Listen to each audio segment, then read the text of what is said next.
사랑합니다 여러분. 잘 지내셨죠? 지혜 디렉터 윤한성 목사입니다. 오늘은 22회 삶의 에너지를 추리는 지혜 위즈덤 22회 약자를 위한 거짓말 하는 제목으로 이야기를 나누고자 합니다. 약자를 위한 거짓말. 자, 혹시 이 강의를 들으시는 분들 중에 메르스로 고생하시는 분들은 없으십니까? 제가 기도한다고 했는데 쉽게 잡히지 않는 것 같습니다. 이 많은 분들이 같이 기도하고 있을 텐데요. 참 제 기도가 잘 안 먹히는 것 같습니다. 하나님께서도 이제 고통을 덜어주고 싶으실 텐데, 그렇지만 또 이 세상의 법칙도 중요하거든요. 그래서 쉽게 이렇게 처리할 수 없는 부분들이 있으시리라고 생각을 합니다. 어쨌든 제 기도가 잘 먹히지 않았던 것은 분명합니다. 제가 기도 열심히 하고 있으니까 여러분들도 좀 기도해 주시면 좋겠습니다. 지금 추세로 보면 확진 환자가 이렇게 줄기는 줄었습니다. 그렇죠? 그래서 전파율도 줄어서 이렇게 6월 안에는 완전히 좀 잡혔으면 하는 생각이 있습니다. 그리고 그렇게 기도하고 있습니다.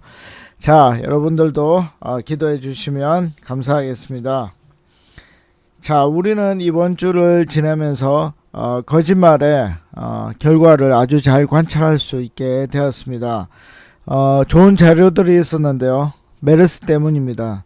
한두 가지 정도 이렇게 거짓말의 결과를 우리가 확실하게 볼 수 있었습니다. 이 첫째는 정부의 대응이었습니다.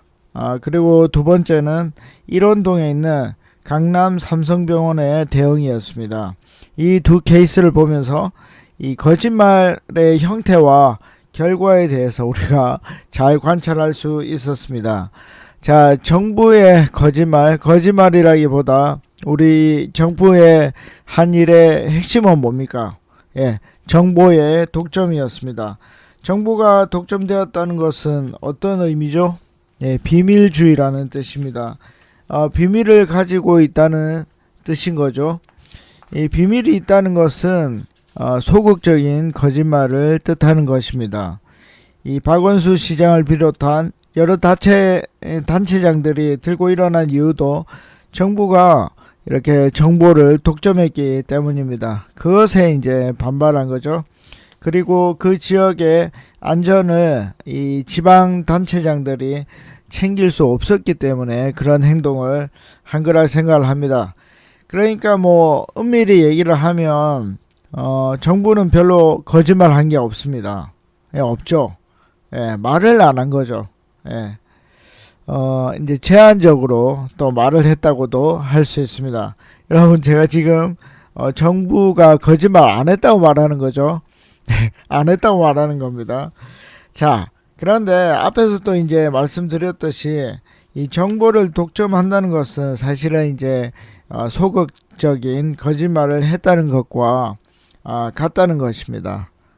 무슨 말인지 이해가 되시죠? 제가 지난 시간에 또 이제 말씀드렸듯이 거짓말은 소극적으로 아주 작게 시작했다 하더라도 그 결과는 절대 약하지 않다. 이거 말씀드렸습니다.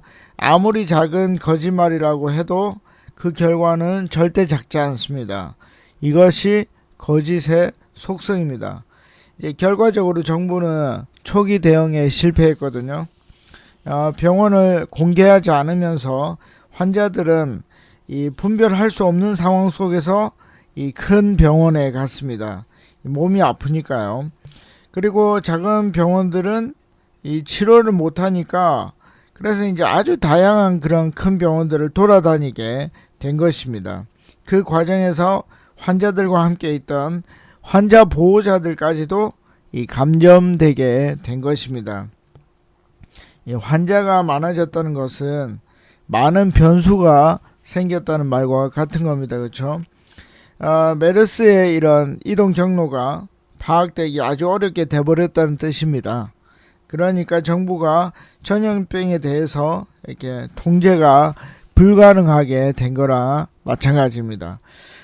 문영표 보건복지부 장관은 6월 8일을 기점으로 메르스가 감소세로 나타날 거다 이렇게 얘기를 했습니다. 그러나 이제 전 보건복지부 장관 자기는 이런 거 싫어한다 했지만 유시민 씨는 강남 삼성병원 예를 들면서 그렇지 않을 수도 있다고 지적했습니다. 왜냐하면 이렇게 병원 정보가 공개되지 않으면서 강남 삼성병원을 들렀던 환자들과 보호자들이 전국적으로 이제 흩어지게 되었기 때문입니다. 그러니까 전국구 병원이었죠. 그래서 그 과정에서 이제 파악되지 못한 사람들이 있지 않겠는가 이렇게 생각을 하면서 확산될 수도 있다. 꼭 감소세는 아닐 수 있다 이렇게 말을 했습니다. 그래서 이제 실제로 다시 증가세로 돌아섰거든요. 그러니까 6월 7일 날 23명 그리고 6월 8일 날 8명 그러니까 줄어들었죠. 어찌 보면 크게 줄어들었습니다. 그래서 감소세라고 생각했지만 6월 9일 13명 그리고 6월 10일 이제 현재 14명의 확진 환자들이 새로 발생하면서 감소세가 아니라는 것을 알게 되었습니다. 자, 이마저도 이제 불확정성을 배제한 채 6월 7일 23명의 그런 피크에서 6월 8일 8명으로 다운되었다는 그런 근거만으로 어떻게 된 겁니까? 이제 그 성급한 이런 감소세를 내어놓았던 거죠. 그러니까 구간을 짧게 잡은 겁니다. 구간을 좀 길게 하면 그 감소세나 증가세를 정확하게 알 수 있는데요. 사실 이거 이제 논문을 쓸 때 자주 하는 겁니다. 그러니까 레인지를 임의로 정하는 거죠. 레인지는 구간인데 구간을 아주 짧게 잡으면 이 논문의 오류가 없다는 식으로 강조가 될 수 있습니다. 그래서 많이 해본 것 같죠. 저는 많이 하지 않았습니다. 어쨌든 이렇게 구간을 어떻게 잡느냐에 따라서 그런 추세들이 다르게 보일 수 있습니다. 근데 정부에서는 그렇게 짧게 하루 단위로 잡아서 감소세다라고 먼저 말을 한 겁니다. 자, 앞에서 말씀드렸듯이 정부나 리더는 거짓말을 할 수 있습니다. 공익을 위해서요. 그런데 결과적으로 공익에 별 도움이 되지 못한 거죠. 그래서 날카로운 칼에 양날인 이런 거짓말을 아주 조심스럽게 사용해야 합니다. 이제 오히려 이 합리적인 의심이 발동되게 됐죠. 혹시 병원을 공개하지 않은 것이 대형 병원들의 이런 이익을 위한 게 아닌가 이렇게 여러 사람들이 합리적인 의심을 하게 되었습니다. 자, 강남 삼성병원의 경우 하루 외래 환자와 입원 환자가 얼마나 되겠습니까? 엄청나겠죠? 엄청납니다. 그리고 그것이 다 돈이죠. 또 메르스의 온상지처럼 보여진 병원의 그런 이미지 어떻게 하겠습니까? 이런 모든 것들이 엄청난 타격입니다. 그래서 아무래도 이제 노비가 있지 않았겠는가 이제 의심하게 되는 거죠. 합리적인 의심입니다. 물론 이제 근거는 뭐 없죠. 알 수가 없으니까요. 또 정부는 강남 삼성병원에 그 초기 진압을 했다는 말만 믿었을 수도 있습니다. 왜냐하면 실제로 강남 삼성병원이 자체적으로 메르스를 진압하려고 시도를 했었거든요. 그런데 이제 결과적으로 그게 실패가 됐죠. 나중에도 이렇게 강남 삼성병원에서 메르스가 발생했다는 이야기를 그러나 적극적으로 알리지는 않았습니다. 그래서 6월 10일 현재 강남 삼성병원을 통해 메르스 확진 판정을 받은 환자는 47명이나 되게 되었습니다. 자, 이제 국민들은 이 사실에 대해서 어떻게 받아들이겠습니까?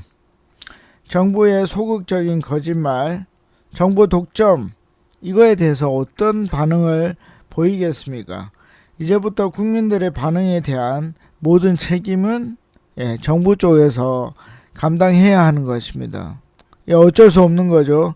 그런 공익을 위한 거짓말이었지만 그것이 밝혀지고 났을 때 모든 책임은 정부가 질 수밖에 없는 것입니다. 리더는 거짓말을 할 수 있습니다. 하지만 그게 밝혀지고 나면 대가를 치루어야 된다는 것도 동시에 알고 있어야 하는 것입니다. 자, 이제 강남 삼성병원의 그 거짓말로 한번 넘어가 보겠습니다. 사실 우리가 이제 메르스를 통해 좋은 정보를 하나 얻게 됐습니다. 우리나라에서 가장 좋은 병원은 어디입니까? 사람들이 다 알게 됐습니다. 예, 사람들이 진짜 아프면 병명을 잘 모르면 어느 병원으로 가는지 알게 된 거죠. 어디입니까? 예, 강남 삼성병원입니다. 저도 이제 이런 경험이 있는데요. 저희 아버지가 아프셨거든요. 그래서 이제 강남 삼성병원에서 치료를 받으셨습니다. 결과적으로 아버지는 완치를 하셨습니다. 정말 좋은 병원입니다. 제가 인정합니다. 실력도 좋고 참 풍광도 좋습니다. 그리고 시설이나 예약 시스템 이런 것도 너무 잘 돼 있어서 종합병원인데도 불구하고 별로 기다리지 않았던 그런 기억이 있습니다. 아주 좋습니다. 물론 이제 앞으로도 강남 삼성병원은 우리나라에서 1, 2위를 다툴 그런 아주 좋은 병원으로 남을 확률이 아주 높습니다.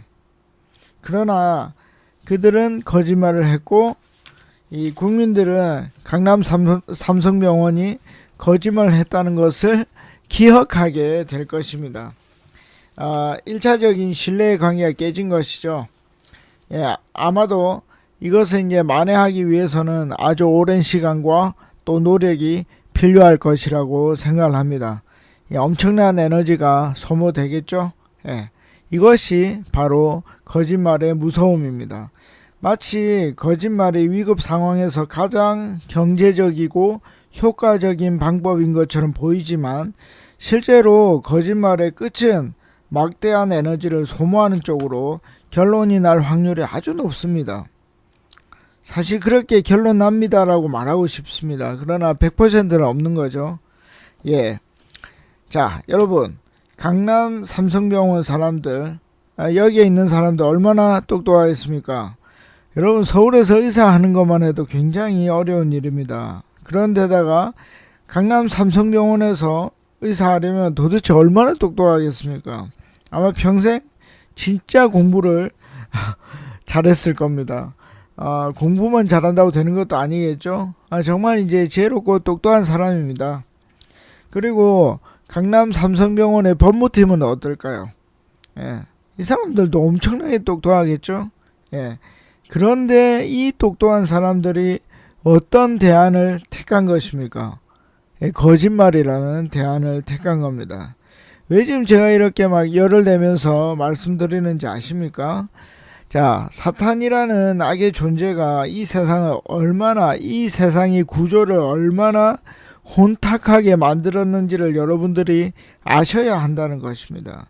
여러분, 물이 혼탁하면요, 아무리 자기의 시력이 2.0 이상이라 하더라도 앞을 볼 수 없습니다. 왜요? 부였는데 어떻게 보이겠습니까? 이 사회 구조, 사람들의 인식, 생활 습관이 이 거짓말에 익숙해져 있으면 아무리 똑똑한 사람들이라도 그 익숙한 것을 먼저 받아들이게 된다는 것입니다. 이게 제가 안타까워하는 점이죠. 이 거짓말의 엄청난 폐해를 인지할 수 없다는 겁니다. 이 설령 인지한다 해도 그럼 어떻게 다른 대안이 있어? 그러면서 그냥 그 거짓말이라는 방법을 받아들인다는 것이죠. 많이 아쉽습니다. 자, 그래서 우리는 정말 이제 힘을 내야 됩니다. 힘을 내요 슈퍼파워. 예, 우리의 에너지를 이제 한 곳으로 집중시켜서 거짓말이라는 무서운 툴을 최대한 멀리 던져버려야 합니다. 그래야 우리가 행복할 수 있기 때문입니다. 그래야 쓸데없는 에너지를 허비하지 않을 수 있다는 것입니다. 유시민 전 보건복지부 장관에 의하면 그 강남 삼성병원도 택할 수 있는 방법이 있었다고 합니다. 그 병원을 먼저 임시로 폐쇄를 하고 대신 건강보험공단에는 한 3년치 정도의 이 건강보험료 이렇게 그 청구한 내역이 있다고 합니다. 그래서 그것을 근거로 정부에 이렇게 손해를 보상받으면 되는 방법이 있었다고 그럽니다. 그런데 그 똑똑한 사람들이 이 거짓말이라는 방법을 택한 것이죠. 독이 든 툴인 거짓말을 집어 든 겁니다. 거짓말은 정말 쉽게 들어오지만 급속도로 자기 자신과 남을 파괴하고 마는 것입니다. 2015년 6월 9일자 중앙일보 그 인터넷판 기사에 보면 이런 말이 나옵니다. 한 택시 기사분이 있는데요. 강남 삼성병원에 대해서 말한 부분이 있습니다. 저는 이때까지 이런 광경을 본 적이 없습니다. 보통 택시 줄이 한 50m 이상 늘어서 있는데 지금은 택시가 한 대도 없습니다. 정말입니다. 여러분, 강남 삼성병원에 가보면 이 환자를 기다리는 택시들이 아주 길게 늘어서 있습니다. 저도 가서 보았습니다. 그런데 이 외래 환자가 한 30에서 40% 줄고 장례식장도 거의 비어있다 합니다. 이게 얼마나 타격입니까? 그래서 그런 줄이 늘어서지지 않는다는 것입니다. 여러분, 이것이 이제 거짓말의 무서운 이 결과입니다. 자, 뭐 남의 일들은 이 정도로 이야기를 하고요. 이제 우리는 어떻게 해야 되겠습니까? 우리는 거짓말의 결과를 이렇게 관찰한 데이터를 가지고 있습니다. 그 데이터를 가지고 있는데 그러면 그 데이터를 우리는 어떻게 할 것이냐 하는 것이죠. 아직도 거짓말을 해서 이익을 얻을 수 있을 것이라 생각하십니까? 이렇게까지 말씀드려도 거짓말은 이익이 돼 라고 생각하신다면 뭐 어쩔 수 없는 것이죠. 그래서 이제부터는 해도 되는 거짓말에 대해서 좀 이야기를 나누어 보려고 합니다. 재밌죠? 성경을 깊이 좀 읽어보신 분들은 아시겠지만 하나님이라는 신이 몇 차례 거짓말을 이렇게 허용하는 부분이 나옵니다. 재밌습니다. 성경에는 정말 사실 재밌는 부분이 많은데요. 이 목사들이 일반적으로 이런 어려운 이야기들을 안 하려고 합니다. 왜냐하면 우리나라는 이렇게 유교적인 색채가 많거든요. 그래서 감히 하나님에 대해서 이렇게 부정적인 이야기를 꺼내는 것 자체를 아주 싫어합니다. 나쁜 놈이라고 생각을 하는 거죠. 그런데 이게 사실은 문제가 좀 있습니다. 뭐 이런 어려운 구절을 대충 넘어가듯이 정말 받아들여야 되고 신앙의 지표로 삼아야 되는 것들도 대충 넘어가는 경우가 많다는 것입니다. 그냥 모두 대충 하는 것이죠. 왜냐하면 교인들도 잘 모르고 별 관심이 없으니까요.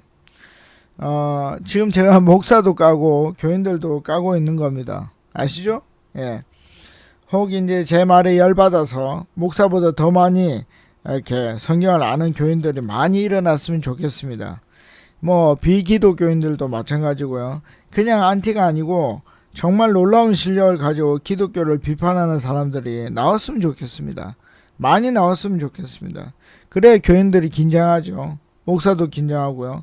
성경의 배경 지식도 알고 헬라어, 히브리어, 라틴어까지 능통한 교인들, 비기독교인들이 많아져야 합니다. 그래야 목사들이 머리를 싸매고 말씀을 연구하고 영적인 능력을 기르기 위해서 이렇게 최선을 다할 수 있을 것이라 생각합니다. 제가 이제 몇 번 성악선을 믿는다고 말씀을 드렸죠. 인간은 악하기 때문에 누가 심하게 다그치지 않으면 절대 안 합니다. 일반적인 목사도 마찬가지입니다. 다 똑같습니다. 교인들이 말씀으로 도전하지 않는데 뭐하러 영적인 훈련을, 영적인 공부를 열심히 하겠습니까? 목사들 절대로 열심히 하지 않습니다. 그냥 드라마나 보고 시답지 않은 농담이라 섞으면서 그냥 설교하면 됩니다. 그럼 교인들이 얼마나 좋아합니까? 야, 우리 목사님 유머가 있으셔. 설교 좋네. 자, 오늘은 잠 안 오더라. 이렇게 말한다는 겁니다. 놀랍지 않습니까? 이 목사들을 괴롭히기 위해서는 성경을 파고 파셔야 됩니다. 그러면 의외로 큰 보물을 여러분들이 얻을 수 있습니다. 자, 이제 진짜 해야 될 이야기로 넘어가 보겠습니다. 성경에 사무엘상이라는 부분이 나옵니다. 이 성경은 66권의 각 책을 다시 묶은 하나의 책으로 만든 게 성경입니다. 그 사무엘상은 그 66권 중에 하나입니다. 사무엘상 16장에 가보면 이제 장을 이렇게 나눠 뒀거든요. 챕터입니다. 챕터 16. 여기에 가보면 하나님이 거짓말을 허용하는 부분이 나옵니다. 심지어 거짓말을 가르치고 있습니다. 누구에게 가르치고 있느냐? 사무엘이라는 하나님의 대선지자에게 가르치고 있습니다. 이 상황을 이해하려면 사무엘 선지자와 사울이라는 이스라엘의 초대 왕에 대한 이야기를 아셔야 됩니다. 이 사울이라는 왕은 초창기에 굉장히 겸손한 사람이었습니다. 그래서 하나님이 이 사람을 굉장히 좋아했거든요. 결국 이스라엘의 왕의 자리까지 앉게 만들어 주십니다. 그런데 이 사람이라는 게 그렇잖아요. 높은 자리에 앉고 보니 사울도 변하기 시작했습니다. 이제 그러던 중에 이제 중요한 전쟁이 있었는데 이 대선지자 사무엘과 대왕 사울이 심각한 의견 충돌을 갖게 되었습니다. 이제 그 과정에서 하나님은 사무엘을 통해 이 사울 왕을 버렸다는 것을 알리게 됩니다. 더 웃긴 거는 바로 하나님이 곧바로 새로운 왕을 선택하고자 했다는 것입니다.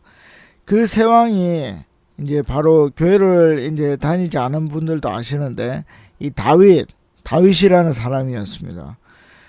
근데 이제 이 새 왕을 선택하려면 이 사무엘이 가서 다윗에게 이렇게 내가 하나님의 선택된 왕이다라고 이제 표시를 하면서 예식을 거행해야 되거든요.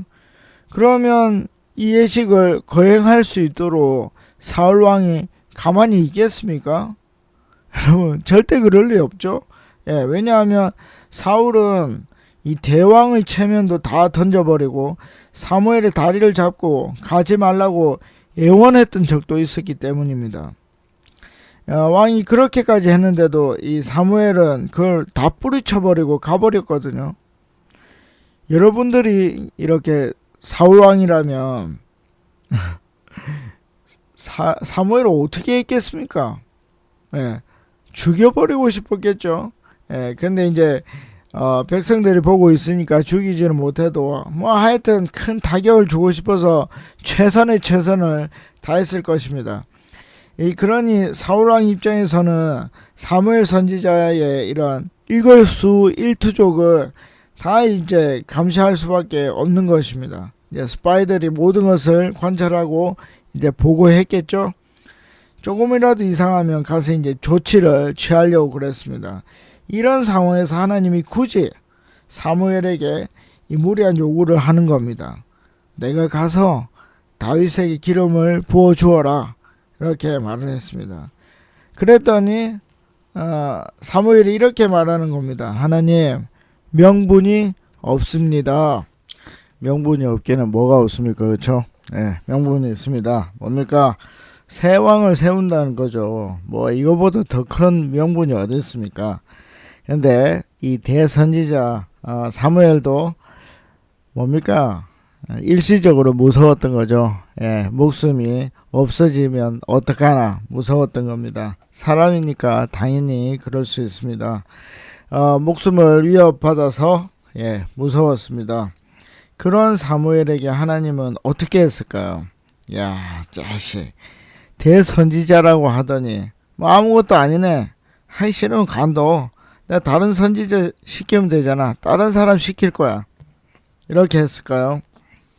하나님은 그렇게 하지 않으셨습니다. 그래서 제가 하나님을 좋아하는 겁니다. 참 좋은 분이십니다. 그럼 하나님은 어떻게 하셨을까요? 거짓말을 시키셨습니다. 대단하죠? 왜 그랬을까요? 하나님 좋으라고 그렇게 거짓말을 시켰을까요? 아니죠? 뭡니까? 사무엘 조우라고 거짓말을 가르쳐 주신 것입니다.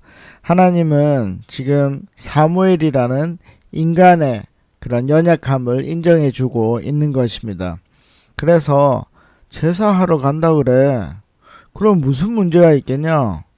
이렇게 거짓말을 가르쳐 준 겁니다. 실제 이 사안이 나중에 아무 문제도 되지 않습니다. 사울 왕이 문제를 삼지 않습니다. 아무것도 모르고 이제 기름 부음 받은 다윗만 나중에 이제 죽을 고생을 하게 되죠. 사실 뭐 작은 거짓말은 아니니까요. 그럼 하나님은 왜 이 큰 거짓말임에도 불구하고 이 사무엘에게 거짓말을 허용하신 것입니까? 인간의 연약성이죠. 그걸 인정해 준 겁니다. 목숨이 걸린 부분이기 때문에 인정해 준 겁니다.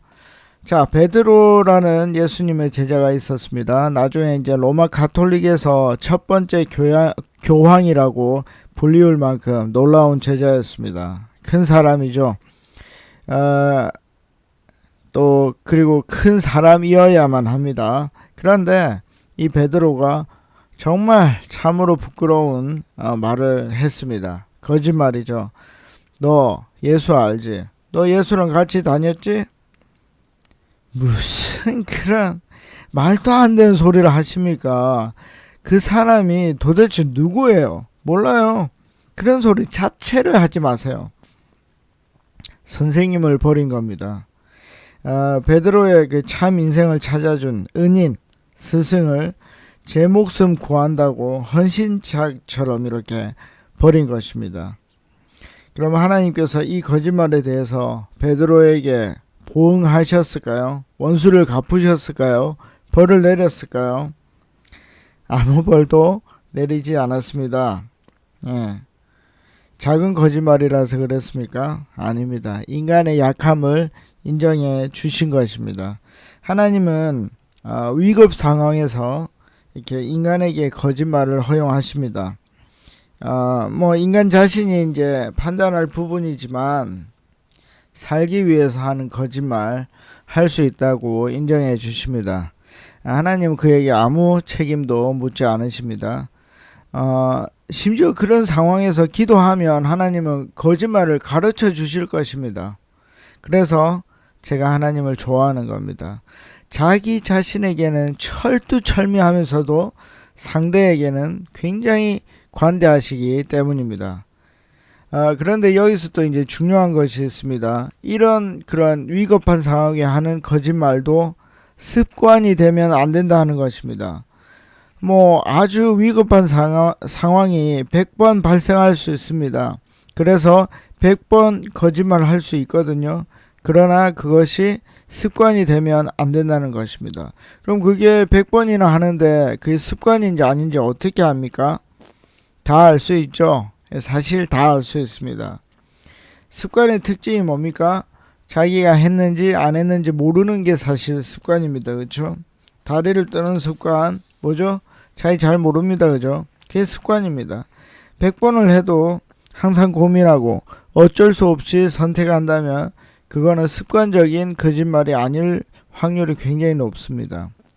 이런 거짓말이라면 이 100번이 아니라 1000번을 해도 충분히 가능합니다. 그것은 하나님이 아시기 때문입니다. 하나님은 어떤 보응도 하지 않습니다.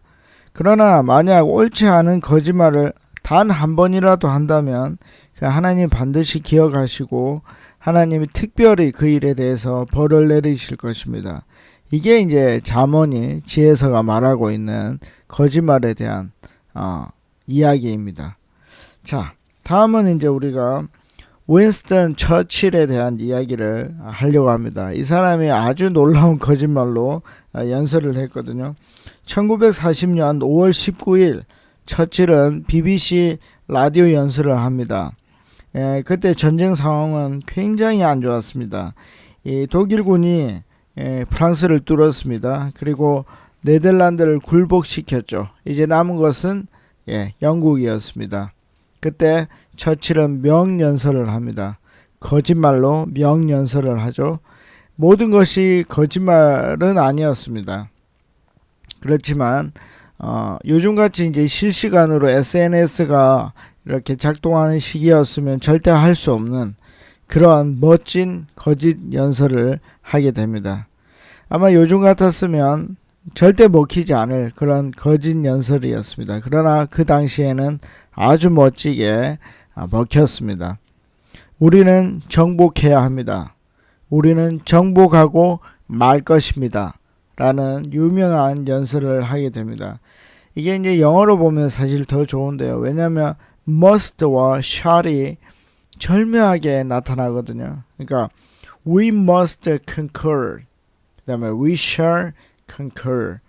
우리가 반드시 정복해야 됩니다. 그리고 우리는 반드시 정복할 것입니다. 그런데 이 shall은 will이 아니거든요. will은 자신의 의지로 하는 거지만 shall 이거는 간절한 소망입니다. 신의 개입이 있어야 된다는 것이죠. 자, 이 처칠의 연설은 영국 사람들을 감동시켰습니다. 그런데 그 감동이 희한하게도 전세를 뒤집고 결국 세계 제2차 대전을 승리로 이끄는 원동력이 되었습니다. 이게 이제 리더가 공익을 위해서 거짓말을 해야 될 이유가 되는 것입니다. 자, 처칠이 잘한 일을 한 것일까요? 결과적으로 잘했습니다. 너무나도 잘했습니다. 그런데 여기서 우리가 던져야 될 중요한 질문이 있습니다. 그럼 만약 결과적으로 승리하지 못했다면 어땠을까요? 그래도 국민들은 현실을 보지 않고 희망만을 보게 하는 게 옳았을까요? 리더의 거짓말로 인해 더 큰 처참함을 경험하지 않았을까요? 우리는 이 부분에 대해서 깊이 생각해 봐야 됩니다. 혹시 리더가 되고자 하는 분이 있으시다면 정말 깊이 생각해 봐야 됩니다. 만약 처칠이 현실적으로 이렇게 연설했다고 생각해 봅시다. 여러분, 프랑스는 이미 뚫렸습니다. 네덜란드는 5월 15일에 결국 항복했습니다. 이런 상황에서 우리가 할 수 있는 일이 무엇이 있겠습니까? 이제 우리는 졌습니다. 우리는 현실적으로 이 사안을 바라보아야 합니다. 우리는 객관적으로 전력상 독일군에게 이길 수가 없습니다. 여러분 어떻습니까? 괜찮습니까? 이게 한나라의 재상이 할 연설입니까? 물론 현실적인 것들을 원하는 사람들도 있을 겁니다. 그러나 이렇게 하면 사람이 가질 수 있는 가장 큰 가치 중에 하나인 희망이라는 것을 잃게 됩니다. 그리고 영국은 절대로 이 불가능한 전쟁에서 승리를 얻지는 못했을 것입니다. 왜냐하면 현실만을 바라봤기 때문이죠. 만약 패전했다 해도 과연 영국 국민들은 이 거짓말한 처칠을 비난만 했을까요? 생각해 보아야 됩니다. 생각보다 많은 사람들이 졌는데도 불구하고 처칠의 이런 거짓 연설을 계속 여전히 지지했을 수도 있습니다. 왜냐하면 희망을 가질 수 있기 때문입니다. 인간은 현실 너머에 있는 어떤 무언가를 바라보는 존재이기 때문입니다. 결국 처칠의 연설은 거짓이라 해도 나중에 거짓이라고 밝혀져도 그것은 공익을 훼손하지 않는다고 볼 수 있습니다. 왜냐하면 자기의 이익을 추구하기 위해서 한 거짓말이 아니기 때문입니다. 그래서 나중에 밝혀져도 엄청난 에너지를 소모하지 않을 수 있습니다. 분명히 의미가 있는 거짓말인 것이죠. 어렵지만 우리가 이런 결론을 내릴 수 있습니다. 자, 이제 정리해 봅시다. 결국 하나님이라는 신은 인간의 연약함 때문에 거짓말을 허용합니다. 그리고 진정으로 공익을 위한 거짓말이라면 그것을 허용합니다. 정말 허용해 주십니다. 그러나 개인의 이익이나 남을 상하게 하는 목적을 가지고 하는 거짓말이라면 하나님은 직접 그 거짓말한 사람과 싸울 것입니다. 그래서 거짓말하기 전에 신과 싸울 준비를 하고 거짓말을 해야 하는 것입니다. 자, 이제 마지막으로 하얀 거짓말에 대해서 한번 이야기를 해보겠습니다. 자, 하얀 거짓말을 제가 인터넷상에 이렇게 글을 먼저 썼습니다. 그랬더니 그 글을 읽으신 어떤 장로님이 뭐 그냥 계속해서 하얀 거짓말 하면 안 돼요? 라고 댓글을 남기셨습니다. 자, 그런데 저는 기본적으로 하얀 거짓말도 상대방을 상하게 한다고 생각을 합니다. 왜냐하면 기본적으로 알아야 되는 그런 객관적인 현실이 있습니다. 근데 하얀 거짓말을 하게 되면 그런 기본적인 것들을 그 사람이 볼 수 없게 된다는 것입니다. 물론 자각 능력이 많은 분들은 말 안 해도 알 수 있습니다. 그러나 진짜 모를 수도 있습니다. 또 하나는 하얀 거짓말로 그 사람의 안 좋은 점을 저는 받아줄 수 있습니다. 그런데 그 사람이 상대하는 사람이 저뿐이겠습니까? 굉장히 많습니다. 또 그렇게 생각하지 않는, 나처럼 좋게 생각하지 않는 그런 사람들도 굉장히 많을 수 있습니다. 그러면 하얀 거짓말이 의미 없다는 것입니다. 오히려 그 사람에게 독이 될 수 있다는 것이죠. 제가 이제 책에서 어떤 장모님이 음식을 짜게 한다고 이렇게 말씀을 드렸습니다. 뭐 남부지방이나 또 나이가 많이 드시면 약간 음식이 짜진다고 합니다. 그래서 그걸 계속 맛있다고만 하고 말을 하지 않고 있으면 결국 나중에 한 번이라도 이렇게 음식이 짜다야 이렇게 말을 하게 되면 그 하얀 거짓말은 다 어디로 가버리고 장모님은 심각하게 상처를 받는다는 것입니다. 이게 그래서 하얀 거짓말은 무서운 것이죠.